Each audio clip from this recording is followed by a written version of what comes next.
श्रीमद् कुंज विहारे नमः। श्री स्वामी हरिदास तीर्थराम।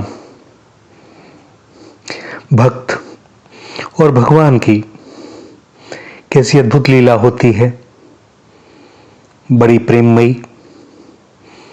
और जब भक्त का कोई मान भंग करने की चेष्टा करे तो श्री हरि स्वयं आगे आ जाते हैं। भला उनके रहते किसी भक्त का मानमर्दन कैसे हो सकता है? किसी भी प्रकार का अपमान भक्त का वे नहीं होने देते। एक कथा है संत माधवदास जी महाराज की।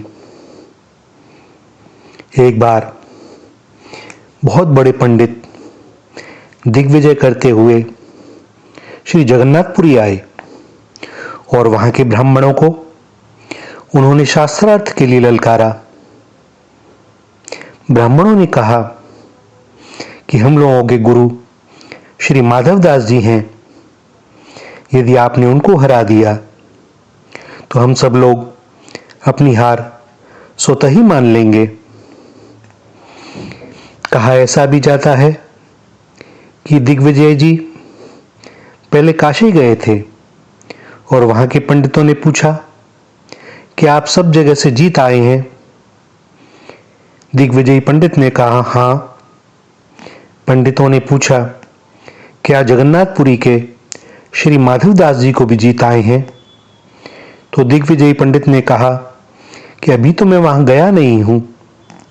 तब पंडितों ने कहा पहले पुरी के माधवदास जी को हरा कर आइए, इसके बाद काशी आइए, क्योंकि काशी में तो अंतिम निर्णय होता है, यहां तो पंडितों की खान है। नारद भक्ति सूत्र में लिखा है कि भक्त को वाद विवाद नहीं करना चाहिए। वादो नावलंबयः। विद्या का वास्तविक तात्पर्य भक्ति और ज्ञान की प्राप्ति में है, न कि विवाद में। विद्या बिनु विवेक उपजाए, श्रम फल पढ़े किए अरुपाए। केवल विवाद प्रयोजनी विद्या विद्या नहीं है, वह तो अविद्या है। विद्या पढ़ी करते फिरें औरन को अपमान, नारायण विद्या नहीं ताही अविद्या जान। साधु संत की विद्या विवाद के लिए ना होकर ज्ञान ध्यान के लिए होती है। वह कहते हैं ना कि विद्या विवादाय धनम मदाय, शक्ति परेशान परिपीडनाय, खलस्य साधोर विपरीत में तत् ज्ञानन दानाय च रक्षणाय। विद्या पढ़कर भी यदि भक्ति नहीं आई तो उस विद्या के पढ़ने से क्या लाभ हुआ? केवल अपने अहंकार के लिए और दूसरे को छोटा बनाया, तो यह कौन सी विद्या है? वह दिग्विजय पंडित जी जगन्नाथ जी आए और श्री माधवदास जी से बोले कि आप मुझसे शास्त्रार्थ करें। माधवदास जी बोले महाराज, मैं इन बातों को कहां जानता हूं, मैं तो अपनी हार आपसे पहले ही स्वीकार कर लेता हूं। दिग्विजय पंडित जी आश्चर्यचकित भी हुए। फिर सोचा कि जिनके पास कोई ज्ञान ही नहीं है, वह इसके अतिरिक्त और कर भी क्या सकते हैं? तो पंडित जी ने कहा आप मेरे विजय पत्र पर लिख करके दीजिए कि मैंने आपको हरा दिया।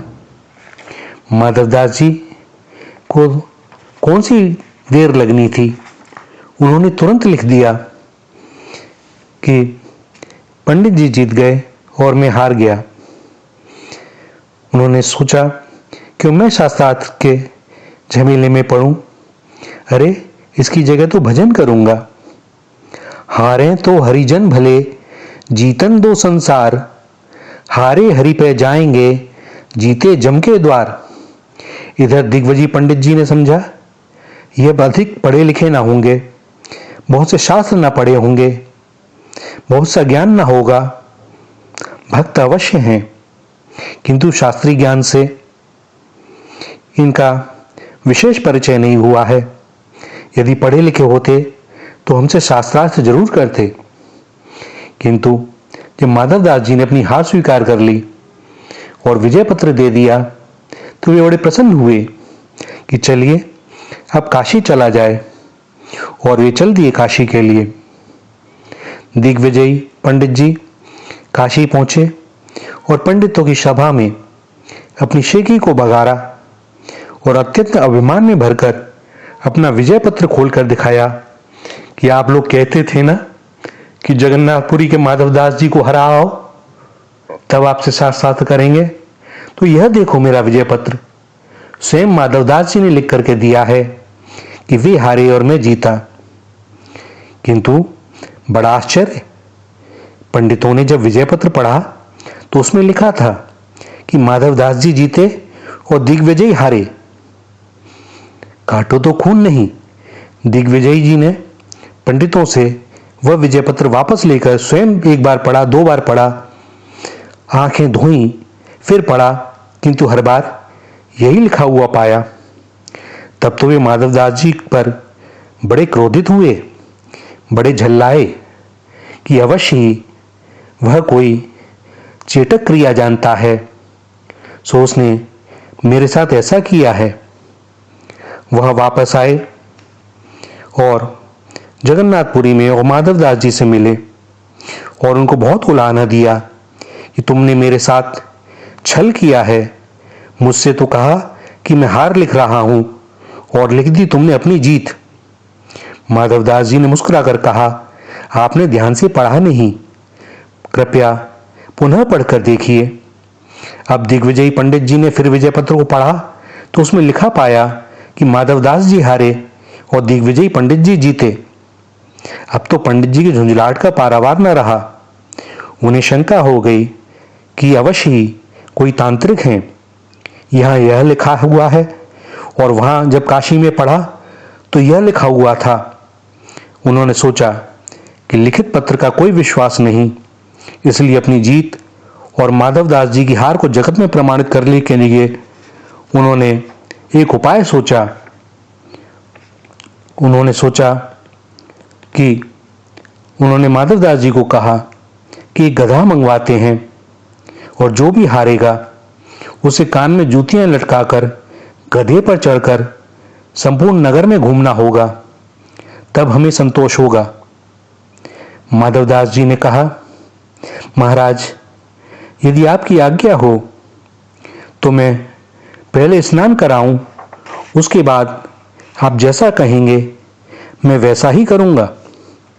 श्री माधवदास जी स्वीकृति पाकर स्नान करने चले गए और तभी श्री जगन्नाथ भगवान एक विद्यार्थी का रूप रखकर आए और दिग्विजयी पंडित से बोले कि पंडित जी, बिना शास्त्रार्थ के हार जीत कैसी? यदि आप अपनी विजय का प्रमाण पत्र लेना चाहते हैं तो मेरे साथ शास्त्रार्थ कीजिए, और शास्त्रार्थ भी पहले महाराज के शिष्यों से कीजिए, तब श्री महाराज जी से करिएगा। पंडित जी ने पूछा, आप कौन हैं? भगवान ने कहा, मैं श्री श्री 108 श्री माधव जी महाराज का शिष्य हूं।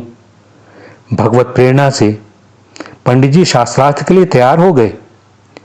भगवान ने प्रथम उनकी स्मरण शक्ति अपहरण कर ली और फिर बड़ा ही सामान्य प्रश्न पूछा। पंडित जी को इसका उत्तर नहीं आया और अब तो पंडित जी का जो न्याय था, जो उनकी शर्त थी, वह पंडित जी पर ही उल्टी पड़ गई। उन्हीं के द्वारा लाई गई कालिक से उनका मुख काला किया गया, उन्हीं के द्वारा बनाई गई जूतों की माला उन्हें पहनाई गई और उन्हीं के द्वारा लाए गए गधे पर उन्हें चढ़ाया गया। पंडित जी को गधे पर चढ़ाकर नगर में घुमाया जा रहा था। स्वयं श्री जगन्नाथ भगवान बहुत से बालकों को संग लेकर पीछे पीछे ताली बजाते हुए हुर्र कुर्र बोलते चले जा रहे थे। इतने में श्री माधवजा जी स्नान करके आ गए। पंडित जी को गधे पर चढ़ा देखकर बोले कि महाराज, आपको इतनी उतावली थी कि जब तक मैं आऊं तब तक आप स्वयं ही गधे पर बैठ गए।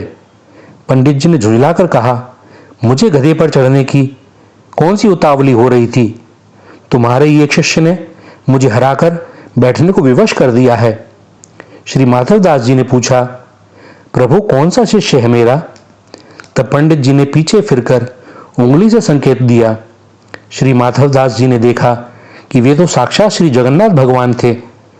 तब ये मनीवन बड़े नाराज हुए कि भगवान ने इस बेचारे पंडित जी की सब दिग्विजय धूल में मिला दी।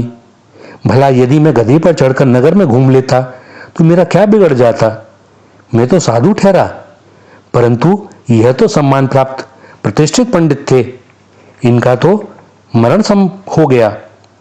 श्री माधवदास जी की दृष्टि जैसे ही भगवान पर पड़ी, भगवान संकुचित होकर भाग गए। इन्होंने पंडित जी को गधे से उतारा, जूतों की माला निकालकर फेंकी और अपने लोटे के जल से उनके मुख के कालिक को धोया।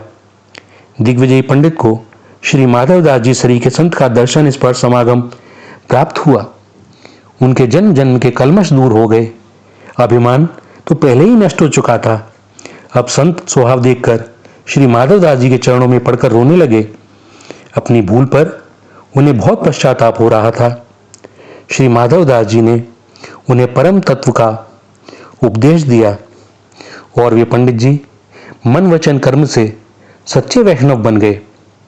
श्री माधवदास जी ने मंदिर में आकर भगवान से पूछा, आपने मेरे बदले उस ब्राह्मण को गधे पर क्यों चढ़ाया? भगवान ने कहा, आपके बदले कब चढ़ाया? वह तो मैंने अपने बदले चढ़ाया था।